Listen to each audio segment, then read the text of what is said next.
he arrived early, and they had expected that he would have walked into the hall about 3 minutes ago. And then about a minute ago, we got a 30-second notice. So if anything, those of us who are involved with the presentation of the president's events, if there's anything we've learned over the last 6 months, is that we are on Obama Standard Time. And now here he is.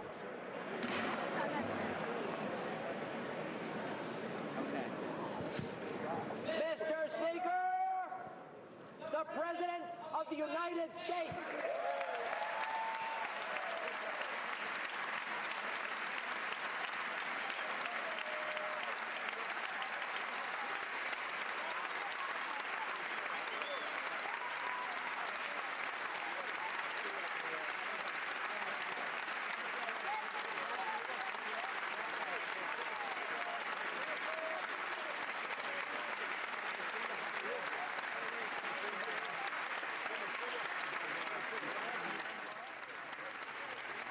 The White House, talking about the president's wardrobe, the White House tweeted earlier suggesting to us that the president might wear tan tonight.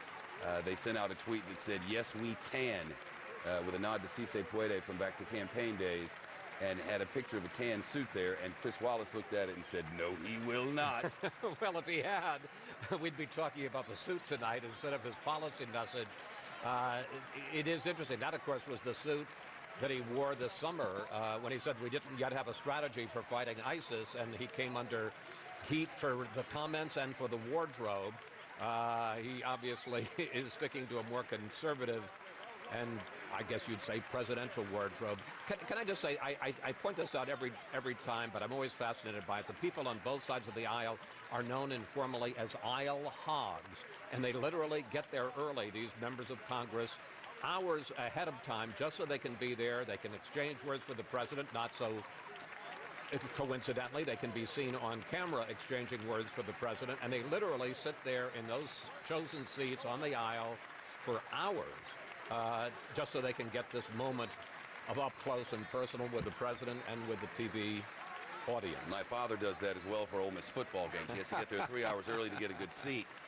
There is no equality in this. You come early, you get the seats. If you don't, you don't. Tonight, much of the speech is about inequality, though the president doesn't use that word as much as he used to. He seems convinced that one thing that has to happen is, as Republicans would put it, some income redistribution, that the 1% who, according to some recent numbers, may have 50% of all the wealth within the next 10 years or so. He believes that the middle class is where it's at, and he wants to take more money from the rich and put it on the middle class, and he's determined to do it if possible, and it looks to me as if it's not possible. No, that's right. And you know, both sides, it's interesting. He's going to come off tonight, try to come off as the champion of the middle class. Republicans are going to offer their own programs for the middle class, but they say the way to do it is not by raising taxes on a lot of the people that provide the jobs and the investment for a good economy, that the way to do it is by, in fact, cutting back on regulation, cutting back on government's role, and letting the free enterprise system work. Can I also say, just parenthetically, does the president look a lot grayer to you than... I was just going to mention that. Today, I've been going to these lunches now throughout his presidency and before, and today, he was grayer than I've ever seen him. I don't know if they just don't use product up there, or if I know that the job is tough. We've seen it on the last three presidents. I think if you were to look at him from 6 years ago, you'd be shocked at the difference in how he looks. Yeah, I think if you or I went back and looked at tape from 6 years ago of a broadcast or two, we might be equally shocked. But we have very good makeup artists. Wow, that was kind of harsh. Well, I think the president's mic fell off. Did you notice that? Oh, Chris's mic fell off. They're telling you. Like, why is the president wearing a microphone? So there's a lot of pomp and circumstance now. There'll be some more. We'll tell you about who's with the First Lady and the rest in just a moment. There'll be more introductions now because you can never have enough introductions in Washington. And then what looks like a lengthy speech.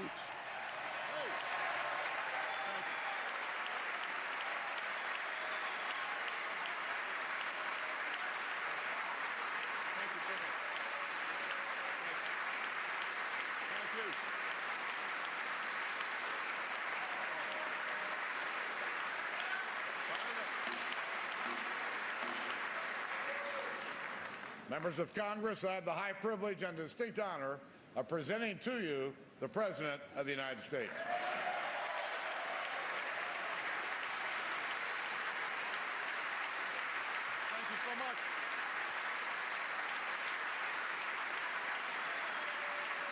and Speaker Boehner. Thank you. Thank you so much. Please. Well, look, they're doing a lot of new things, including his first interview afterwards Speaker, is with Mr. Vice President, social media groups. members of Congress, my fellow Americans. We are 15 years into this new century. 15 years that dawned with terror touching our shores, that unfolded with a new generation fighting two long and costly wars, that saw a vicious recession spread across our nation and the world. It has been and still is a hard time for many. But tonight, we turn the page. Tonight, after a breakthrough year for America, our economy is growing and creating jobs at the fastest pace since 1999.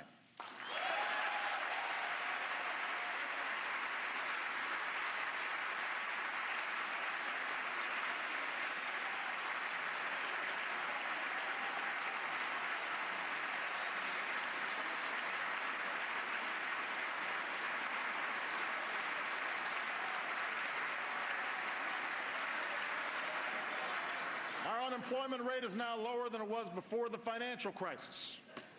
More of our kids are graduating than ever before.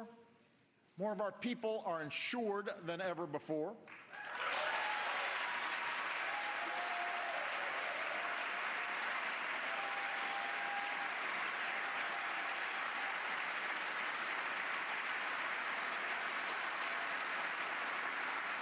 And we are as free from the grip of foreign oil as we've been in almost 30 years.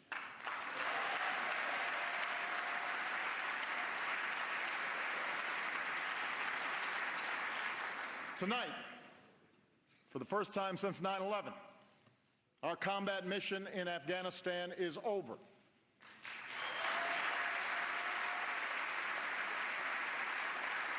Six years ago, nearly 180,000 American troops served in Iraq and Afghanistan. Today, fewer than 15,000 remain. And we salute the courage and sacrifice of every man and woman in this 9/11 generation who has served to keep us safe. We are humbled and grateful for your service.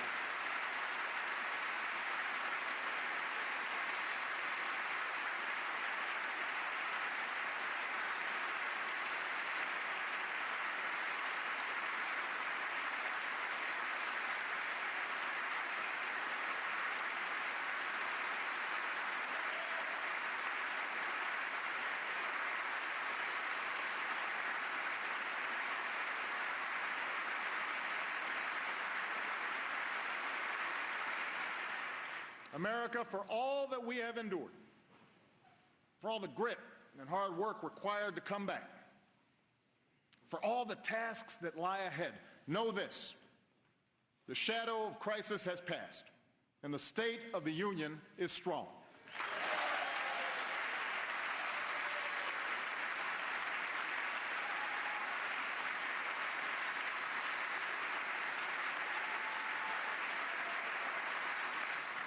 At this moment, with a growing economy, shrinking deficits, bustling industry, booming energy production, we have risen from recession freer to write our own future than any other nation on earth. It's now up to us to choose who we want to be over the next 15 years and for decades to come. Will we accept an economy where only a few of us do spectacularly well? Or will we commit ourselves to an economy that generates rising incomes and chances for everyone who makes the effort?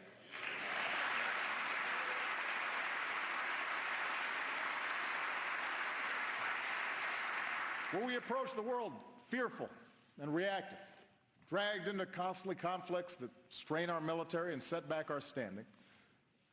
Or will we lead wisely, using all elements of our power to defeat new threats and protect our planet?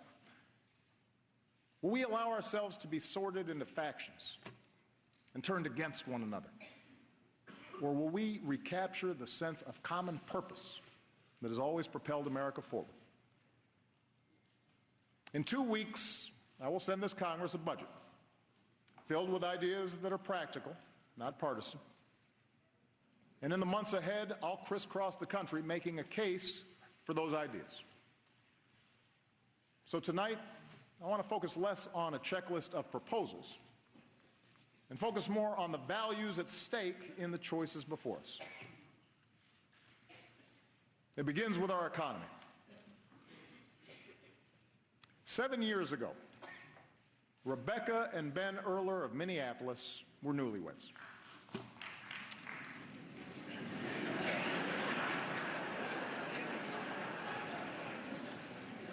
She waited tables, he worked construction. Their first child, Jack, was on the way. They were young and in love in America. And it doesn't get much better than that. If only we had known, Rebecca wrote to me last spring, what was about to happen to the housing and construction market. As the crisis worsened, Ben's business dried up. So he took what jobs he could find, even if they kept him on the road for long stretches of time. Rebecca took out student loans and enrolled in community college and retrained for a new career. They sacrificed for each other. And slowly it paid off. They bought their first home. They had a second son, Henry. Rebecca got a better job and then a raise. Ben's back in construction and home for dinner every night. It is amazing, Rebecca wrote, what you can bounce back from when you have to. We are a strong, tight-knit family who has made it through some very, very hard times. We are a strong, tight-knit family who has made it through some very, very hard times. America, Rebecca and Ben's story is our story. They represent the millions who've worked hard and scrimped and sacrificed and retooled. You are the reason that I ran for this office. You are the people I was thinking of 6 years ago today, in the darkest months of the crisis, when I stood on the steps of this Capitol and promised we would rebuild our economy on a new foundation. And it has been your resilience, your effort, that has made it possible for our country to emerge stronger. We believed we could reverse the tide of outsourcing and draw new jobs to our shores. And over the past 5 years, our businesses have created more than 11 million new jobs.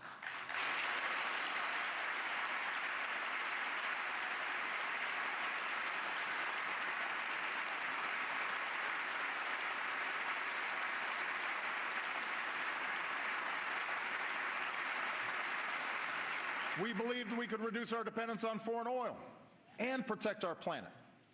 And today, America is number one in oil and gas. America is number one in wind power. Every 3 weeks, we bring online as much solar power as we did in all of 2008. And thanks to lower gas prices and higher fuel standards, the typical family this year should save about $750 at the pump.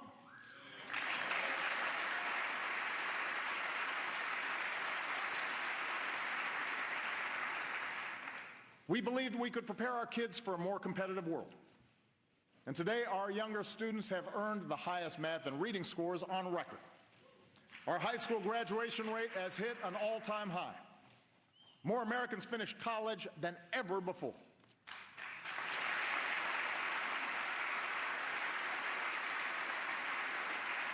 We believed that sensible regulations could prevent another crisis, shield families from ruin, and encourage fair competition. Today, we have new tools to stop taxpayer-funded bailouts and a new consumer watchdog to protect us from predatory lending and abusive credit card practices. And in the past year alone, about 10 million uninsured Americans finally gained the security of health coverage.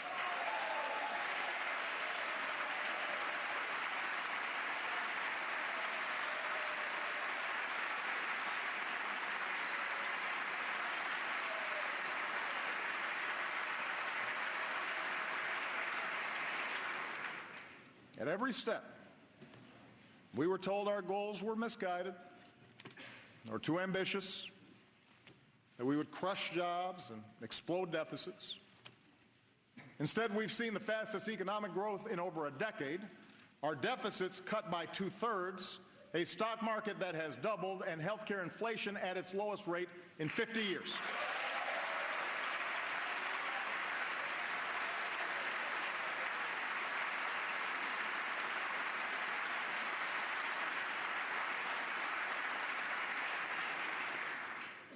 This is good news, people.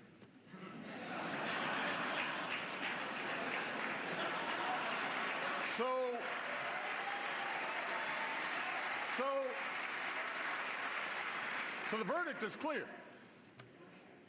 Middle-class economics works. Expanding opportunity works. And these policies will continue to work as long as politics don't get in the way. We can't slow down businesses or put our economy at risk with government shutdowns or fiscal showdowns. We can't put the security of families at risk by taking away their health insurance or unraveling the new rules on Wall Street or refighting past battles on immigration when we've got to fix a broken system.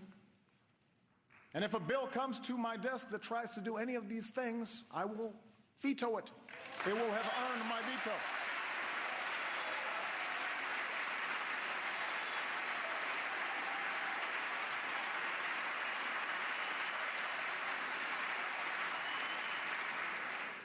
Today, thanks to a growing economy, the recovery is touching more and more lives. Wages are finally starting to rise again. We know that more small business owners plan to raise their employees' pay than at any time since 2007. But here's the thing. Those of us here tonight, we need to set our sights higher than just making sure government doesn't screw things up. The government doesn't halt the progress we're making. We need to do more than just do no harm. Tonight, together, let's do more to restore the link between hard work and growing opportunity for every American.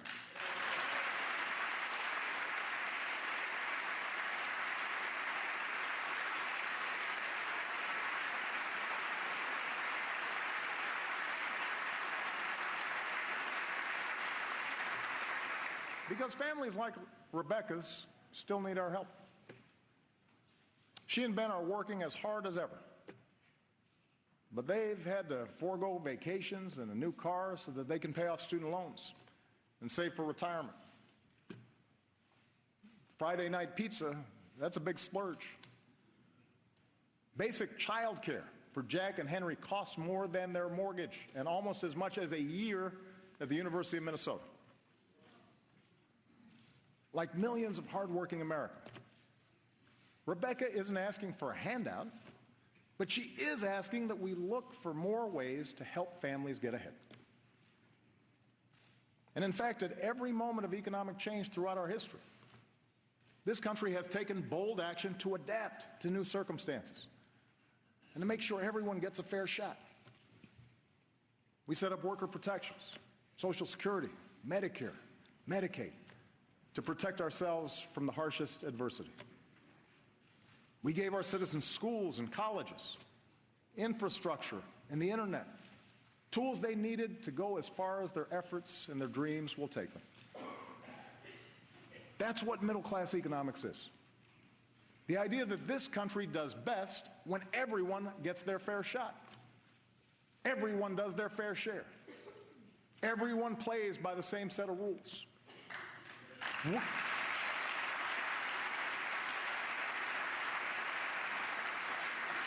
We don't just want everyone to share in America's success, we want everyone to contribute to our success.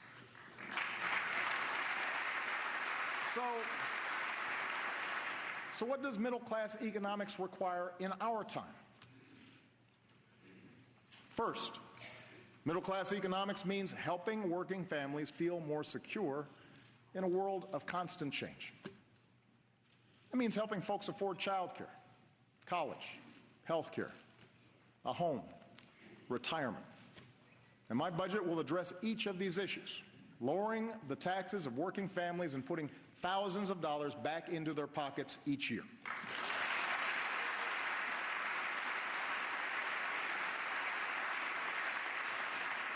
Here's one example. During World War II, when men like my grandfather went off to war, having women like my grandmother in the workforce was a national security priority. So this country provided universal child care. In today's economy, when having both parents in the workforce is an economic necessity for many families, we need affordable, high-quality child care more than ever.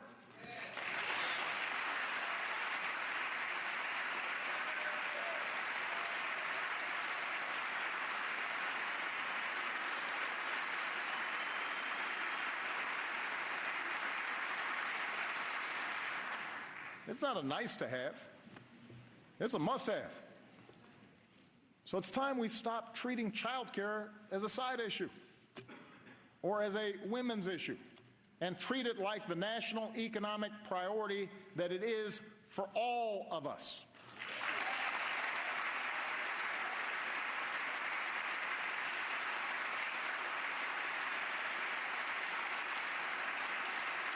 And that's why my plan will make quality child care more available and more affordable for every middle-class and low-income family with young children in America by creating more slots and a new tax cut of up to $3,000 per child per year.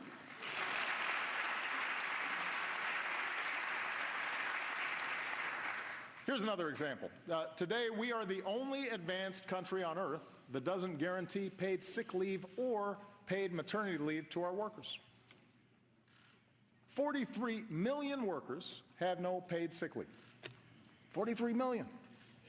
Think about that. And that forces too many parents to make the gut-wrenching choice between a paycheck and a sick kid at home. So I'll be taking new action to help states adopt paid leave laws of their own. And since paid sick leave won where it was on the ballot last November, let's put it to a vote right here in Washington. Send me a bill that gives every worker in America the opportunity to earn 7 days of paid sick leave. That's the right thing to do. It's the right thing to do.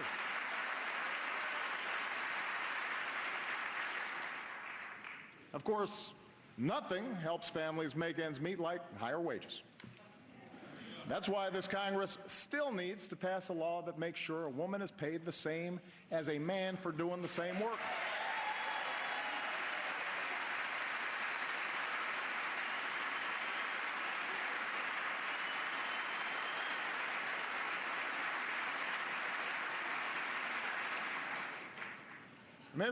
It's 2015. It's time. We still need to make sure employees get the overtime they've earned. And everyone in this Congress who still refuses to raise the minimum wage, I say this. If you truly believe you could work full-time and support a family on less than $15,000 a year, try it. If not, vote to give millions of the hardest working people in America a raise.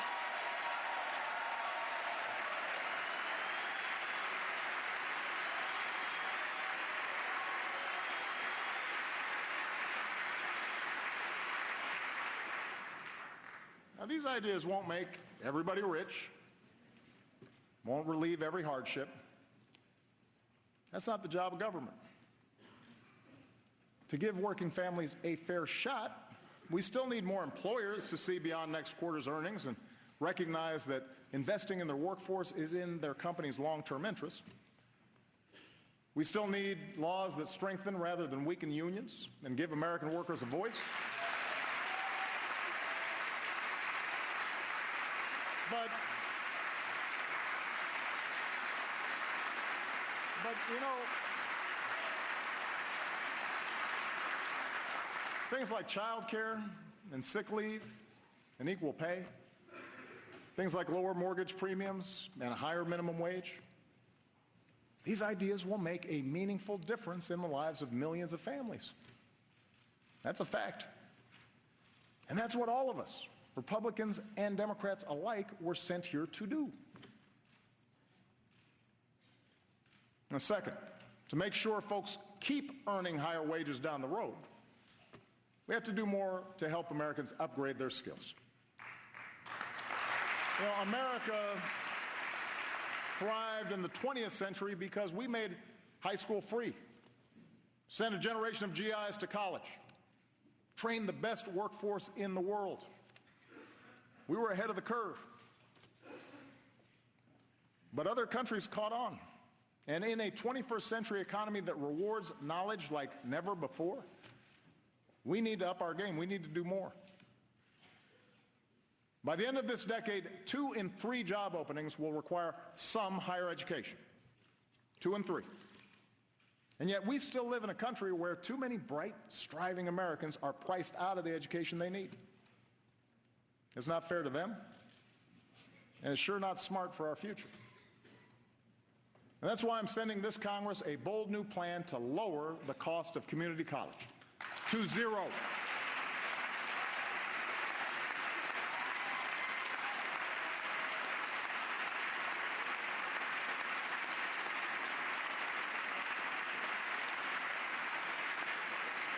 Keep in mind, 40% of our college students choose community college.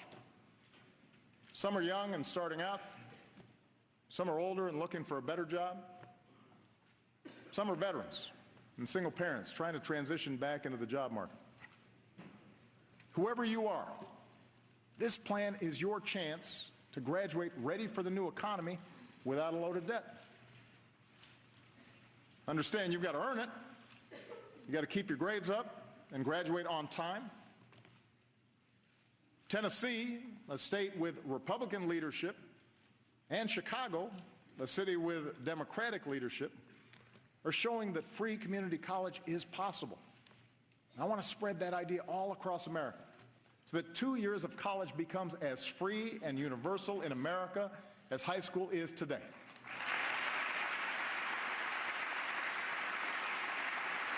Let's stay ahead of the curve.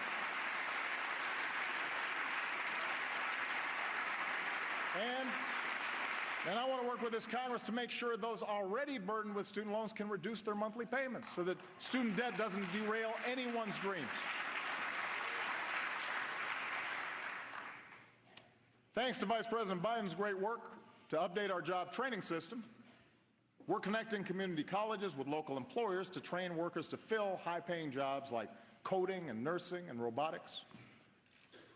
Tonight, I'm also asking more businesses to follow the lead of companies like CVS and UPS and offer more educational benefits and paid apprenticeships, opportunities that give workers the chance to earn higher-paying jobs even if they don't have a higher education. And as a new generation of veterans comes home, we owe them every opportunity to live the American dream they helped defend. Already we've made strides towards ensuring that every veteran has access to the highest quality care. We're slashing the backlog that had too many veterans waiting years to get the benefits they need. And we're making it easier for vets to translate their training and experience into civilian jobs. And joining forces, the national campaign launched by Michelle and Jill Biden. Thank you, Michelle. Thank you, Jill. Has helped nearly 700,000 veterans and military spouses get a new job.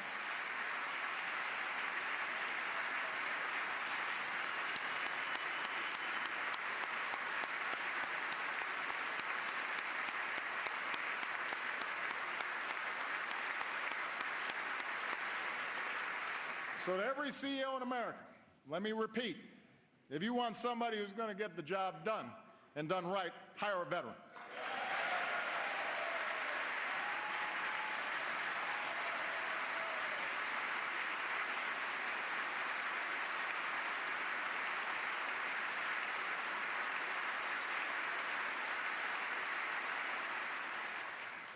Finally, as we better train our workers, we need the new economy to keep churning out high-wage jobs for our workers to fill.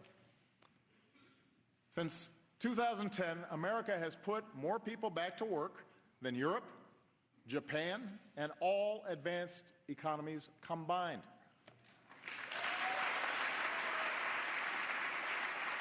Our manufacturers have added almost 800,000 new jobs. Some of our bedrock sectors, like our auto industry, are booming. But there are also millions of Americans who work in jobs that didn't even exist 10 or 20 years ago. Jobs at companies like Google and eBay and Tesla. So no one knows for certain which industries will generate the jobs of the future. But we do know we want them here in America. We know that.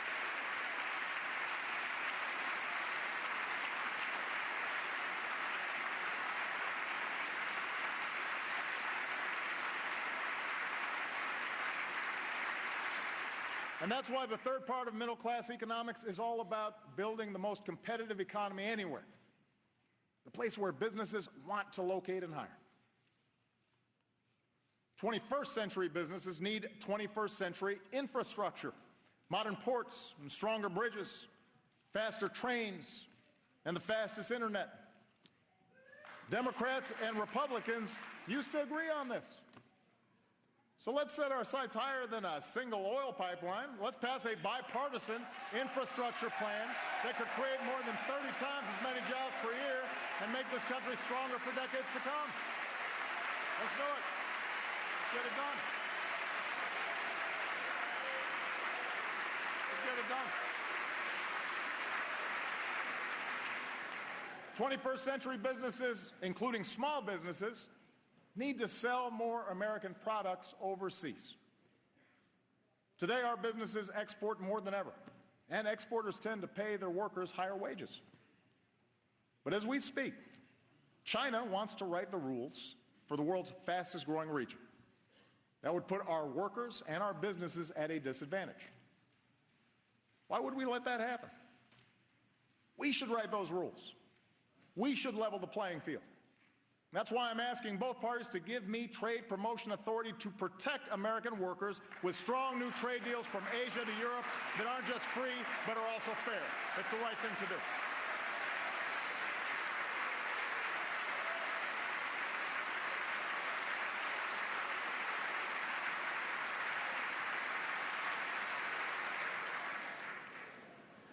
Look, I'm the first one to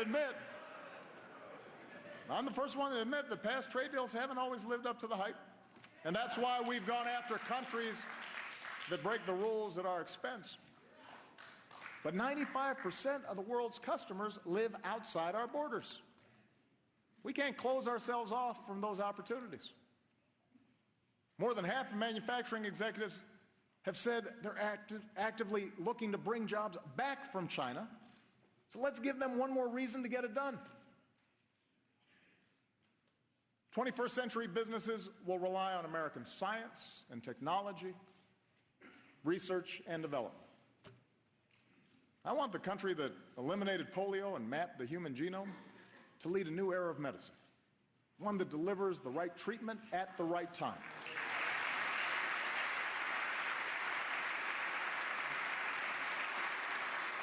In some patients with cystic fibrosis, this approach has reversed a disease once thought unstoppable. So tonight I'm launching a new precision medicine initiative to bring us closer to curing diseases like cancer and diabetes, and to give all of us access to the personalized information we need to keep ourselves and our families healthier. We can do this.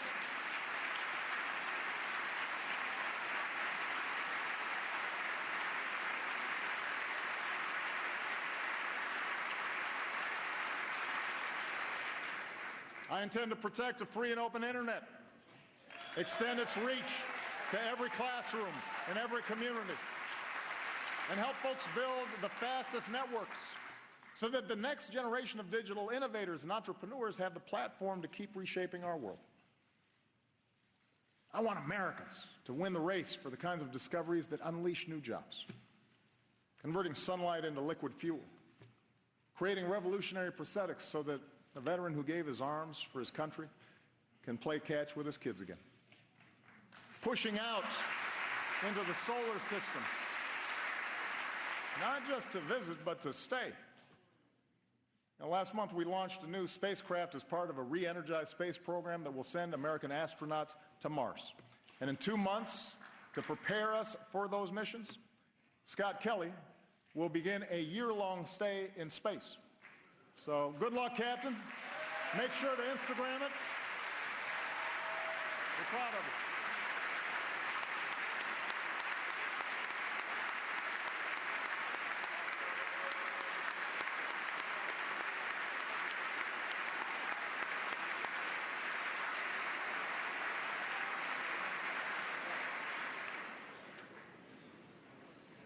Now, the truth is, when it comes to issues like infrastructure and basic research, I know there's bipartisan support in this chamber. Members of both parties have told me so. Where we too often run onto the rocks is how to pay for these investments. As Americans, we don't mind paying our fair share of taxes as long as everybody else does too. But for far too long, lobbyists have rigged the tax code with loopholes that let some corporations pay nothing while others pay full freight. They've riddled it with giveaways that the super rich don't need while denying a break to middle-class families who do. This year we have an opportunity to change that. Let's close loopholes so we stop rewarding companies that keep profits abroad and reward those that invest here in America.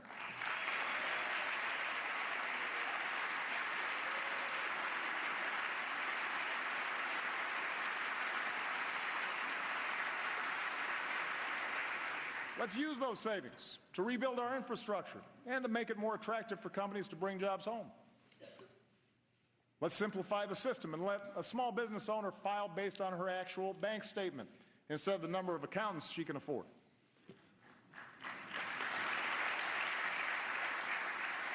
And let's close the loopholes that lead to inequality by allowing the top 1% to avoid paying taxes on their accumulated wealth. We can use that money to help more families pay for child care and send their kids to college. We need a tax code that truly helps working Americans trying to get a leg up in the new economy, and we can achieve that together.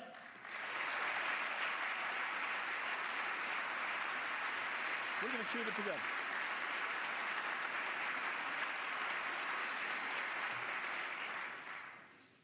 Helping hardworking families make ends meet.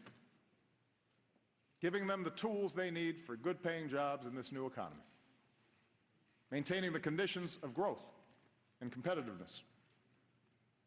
This is where America needs to go. I believe it's where the American people want to go. It'll make our economy stronger a year from now, 15 years from now, and deep into the century ahead.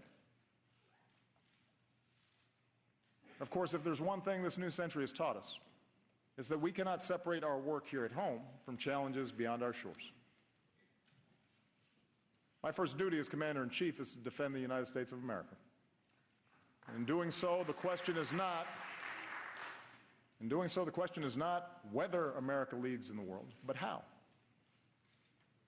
When we make rash decisions, reacting to the headlines instead of using our heads, when the first response to a challenge is to send in our military, then we risk getting drawn into unnecessary conflicts and neglect the broader strategy we need for a safer, more prosperous world.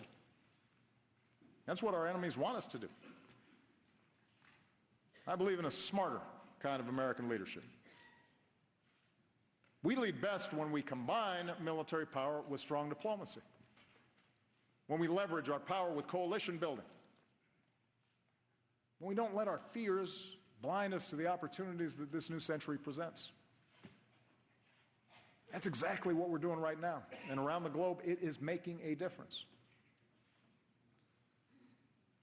First, we stand united with people around the world who've been targeted by terrorists, from a school in Pakistan to the streets of Paris. We will continue to hunt down terrorists and dismantle their networks, and we reserve the right to act unilaterally, as we have done relentlessly since I took office, to take out terrorists who pose a direct threat to us and our allies.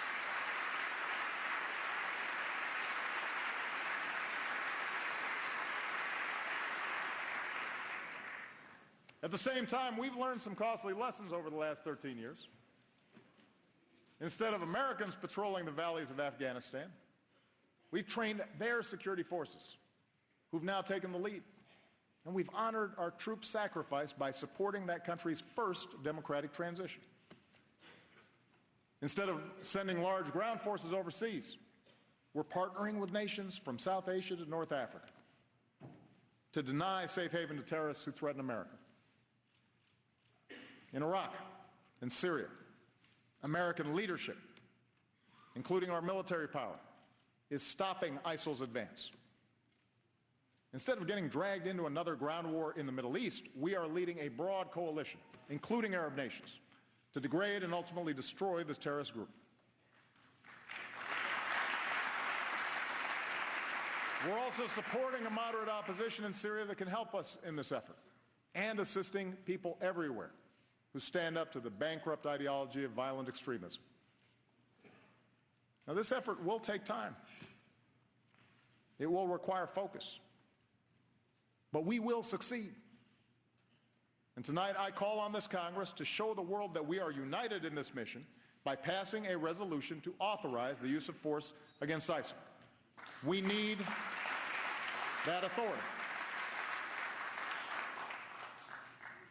Second, we're demonstrating the power of American strength and diplomacy. We're upholding the principle that bigger nations can't bully the small by opposing Russian aggression and supporting Ukraine's democracy and reassuring our NATO allies.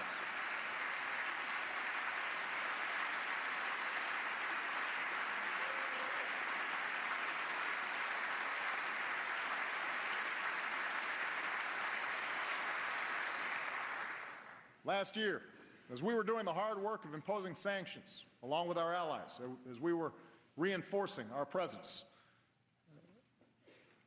with the frontline states, Mr. Putin's aggression, it was suggested, was a masterful display of strategy and strength. That's what I heard from some folks.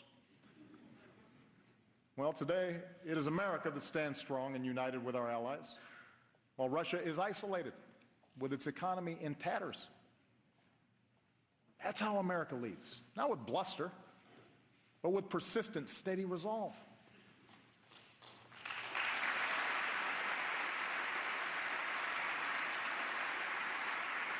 You know, in Cuba, we are ending a policy that was long past its expiration date.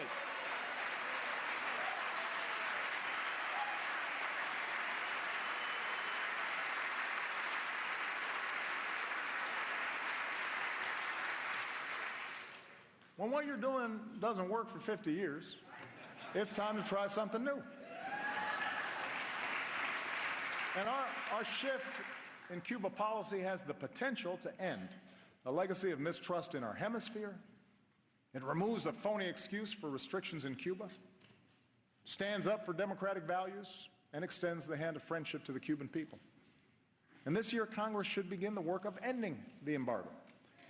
You know, as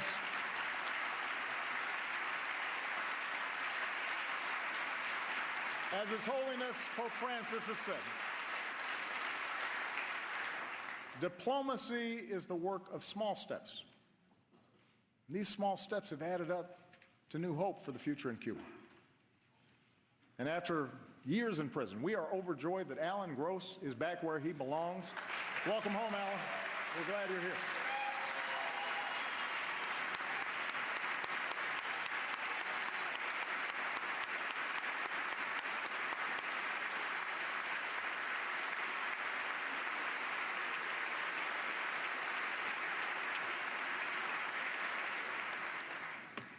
Our diplomacy is at work with respect to Iran, where for the first time in a decade, we've halted the progress of its nuclear program and reduced its stockpile of nuclear material. Between now and this spring, we have a chance to negotiate a comprehensive agreement that prevents a nuclear-armed Iran, secures America and our allies, including Israel, while avoiding yet another Middle East conflict.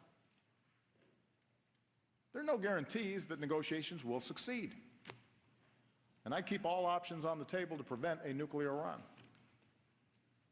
But new sanctions passed by this Congress at this moment in time will all but guarantee that diplomacy fails, alienating America from its allies, making it harder to maintain sanctions, and ensuring that Iran starts up its nuclear program again. It doesn't make sense. And that's why I will veto any new sanctions bill that threatens to undo this progress.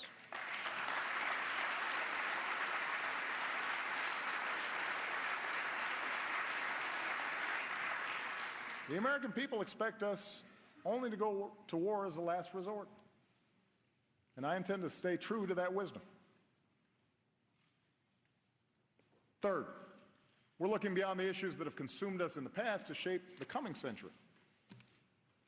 No foreign nation, no hacker should be able to shut down our networks, steal our trade secrets, or invade the privacy of American families, especially our kids.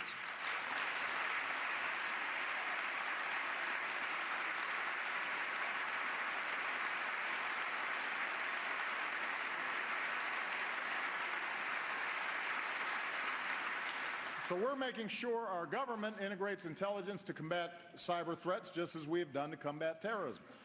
And tonight I urge this Congress to finally pass the legislation we need to better meet the evolving threat of cyber attacks, combat identity theft, and protect our children's information.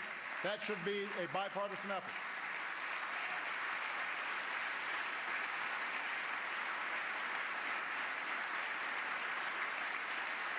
You know, if we don't act, we'll leave our nation and our economy vulnerable. If we do, we can continue to protect the technologies that have unleashed untold opportunities for people around the globe. In West Africa, our troops, our scientists, our doctors, our nurses, our healthcare workers are rolling back Ebola, saving countless lives and stopping the spread of disease.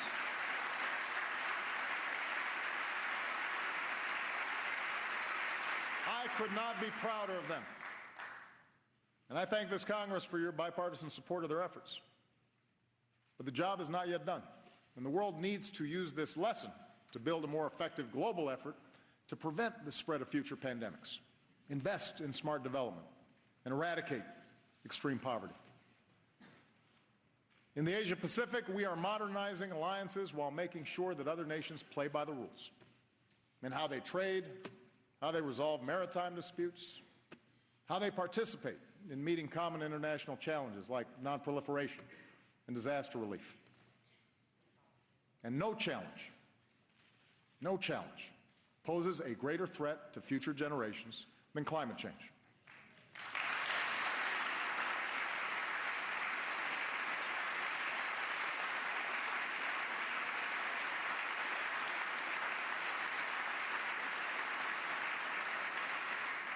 2014 was the planet's warmest year on record. Now, one year doesn't make a trend, but this does. 14 of the 15 warmest years on record have all fallen in the first 15 years of this century. I've heard some folks try to dodge the evidence by saying they're not scientists, that we don't have enough information to act. Well, I'm not a scientist either. But you know what? I know a lot of really good scientists at NASA and at NOAA and at our major universities. And the best scientists in the world are all telling us that our activities are changing the climate. And if we don't act forcefully, we'll continue to see rising oceans, longer, hotter heat waves, dangerous droughts and floods, and massive disruptions that can trigger greater migration and conflict and hunger around the globe. The Pentagon says that climate change poses immediate risks to our national security. We should act like it. And that's why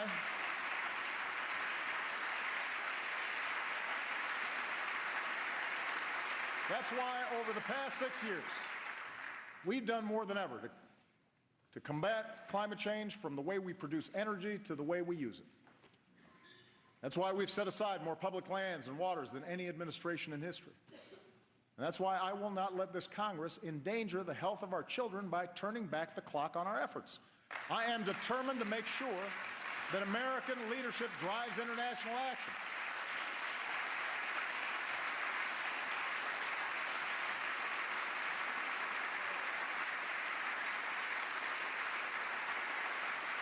In Beijing, we made a historic announcement. The United States will double the pace at which we cut carbon pollution, and China committed for the first time to limiting their emissions. And because the world's two largest economies came together, other nations are now stepping up and offering hope that this year the world will finally reach an agreement to protect the one planet we've got. And there's one last pillar of our leadership, and that's the example of our values. As Americans, we respect human dignity even when we're threatened, which is why I have prohibited torture and worked to make sure our use of new technology like drones is properly constrained.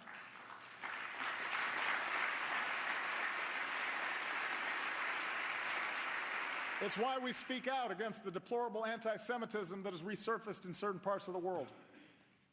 It's why we continue to reject offensive stereotypes of Muslims, the vast majority of whom share our commitment to peace. That's why we defend free speech and advocate for political prisoners and condemn the persecution of women or religious minorities or people who are lesbian, gay, bisexual, or transgender. We do these things not only because they are the right thing to do, but because ultimately they will make us safer.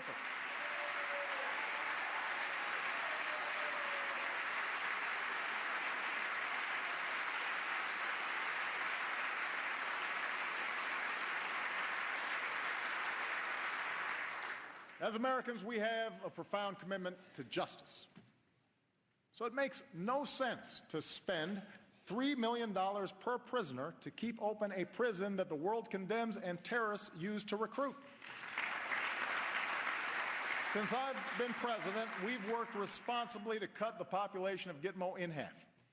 Now it is time to finish the job, and I will not relent in my determination to shut it down. It is not who we are. It's time to close Gitmo.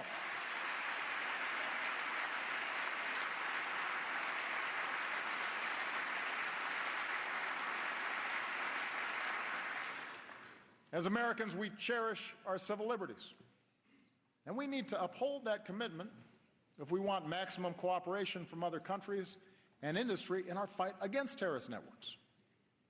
So while some have moved on from the debates over our surveillance programs, I have not.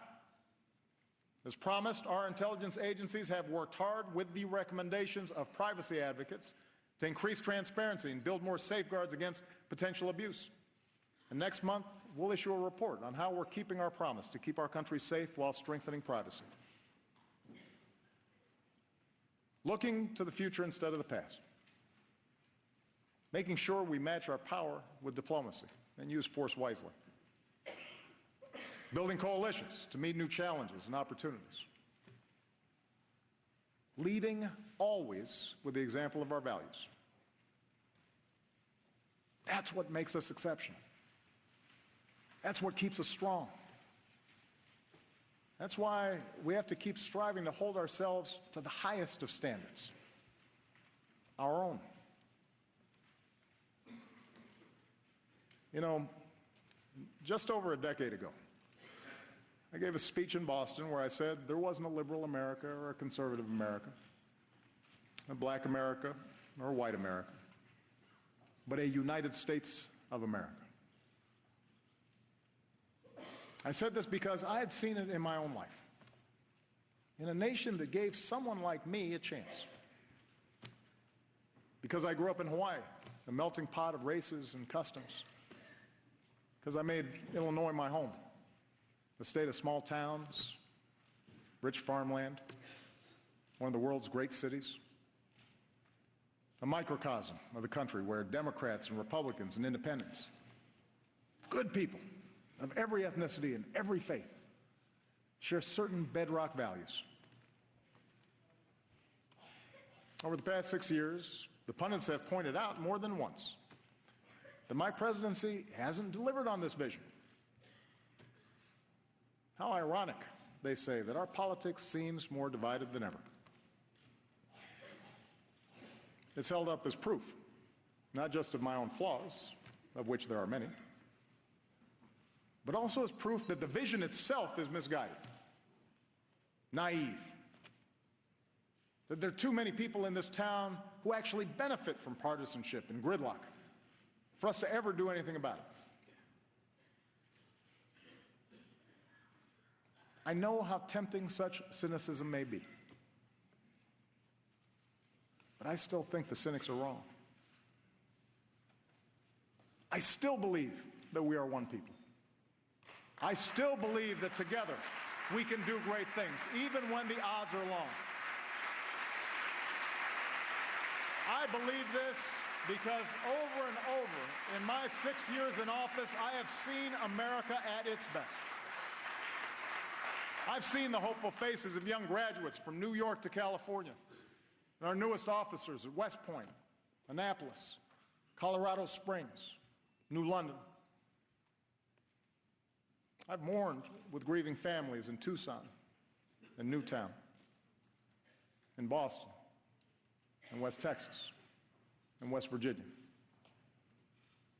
I've watched Americans beat back adversity from the Gulf Coast to the Great Plains, from Midwest assembly lines to the Mid-Atlantic seaboard. I've seen something like gay marriage go from a wedge issue used to drive us apart to a story of freedom across our country, a civil right now legal in states that 7 in 10 Americans call home.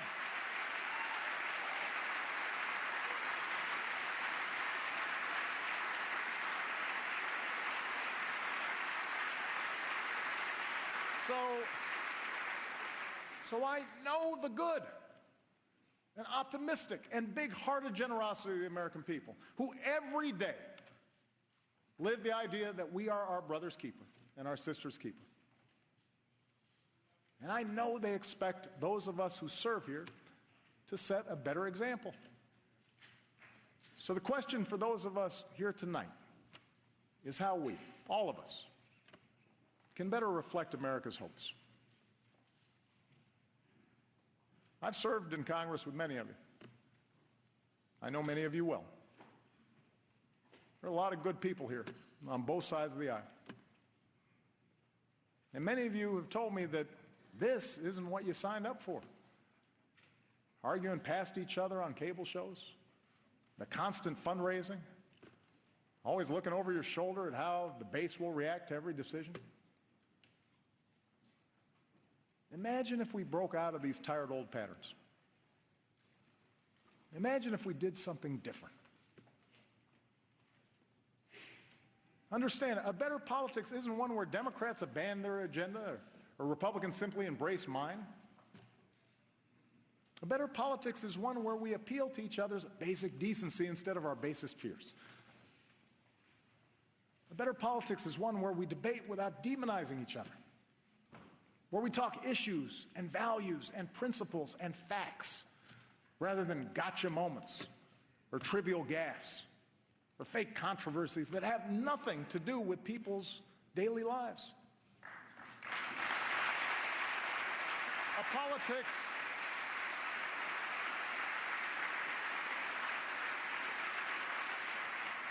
A better politics is one where we spend less time drowning in dark money for ads that pull us into the gutter and spend more time lifting young people up with a sense of purpose and possibility, asking them to join in the great mission of building America. If we're going to have arguments, let's have arguments, but let's make them debates worthy of this body and worthy of this country. We still may not agree on a woman's right to choose, but surely we can agree it's a good thing that teen pregnancies and abortions are nearing all-time lows and that every woman should have access to the health care that she needs.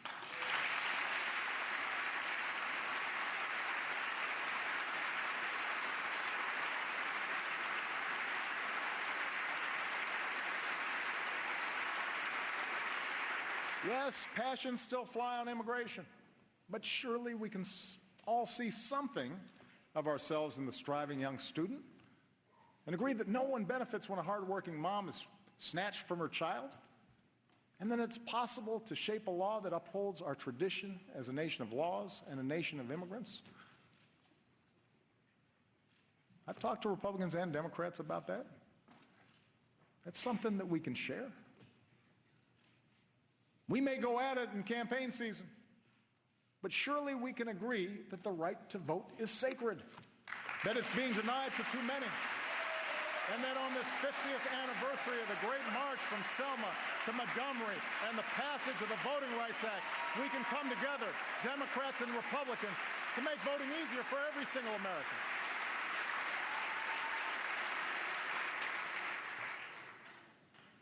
We may have different takes on the events of Ferguson and New York. But Surely we can understand a father who fears his son can't walk home without being harassed. And surely we can understand the wife who won't rest until the police officer she married walks through the front door at the end of his shift. And surely we can agree that it's a good thing that for the first time in 40 years, the crime rate and the incarceration rate have come down together. And use that as a starting point for Democrats and Republicans, community leaders and law enforcement to reform America's criminal justice system so that it protects and serves all of us.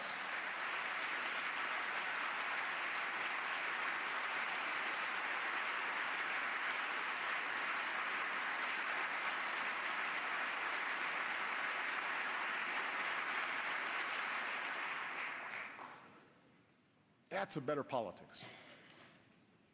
That's how we start rebuilding trust. That's how we move this country forward. That's what the American people want. And that's what they deserve. I have no more campaigns to run. My only agenda, I know because I won both of them.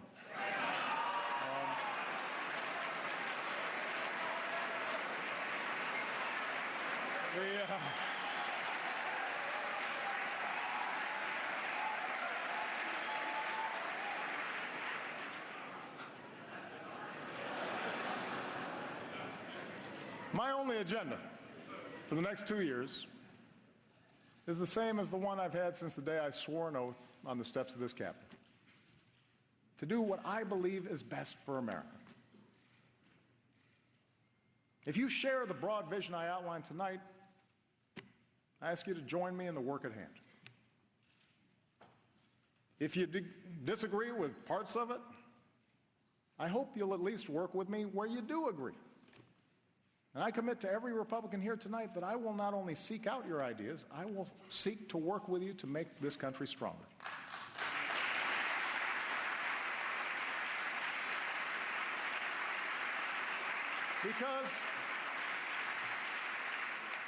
Because I want this chamber, I want this city to reflect the truth that for all our blind spots and shortcomings, we are a people with the strength and generosity of spirit to bridge divides, to unite in common effort, to help our neighbors, whether down the street or on the other side of the world. I want our actions to tell every child in every neighborhood, your life matters. And we are committed to improving your life chances, as committed as we are to working on behalf of our own kids. I want future generations to know that we are a people who see our differences as a great gift. That we're a people who value the dignity and worth of every citizen. Man and woman, young and old, black and white, Latino, Asian, immigrant, Native American, gay, straight, Americans with mental illness or physical disability. Everybody matters. I want them to grow up in a country that shows the world what we still know to be true. That we are still more than a collection of red states and blue states. That we are the United States of America.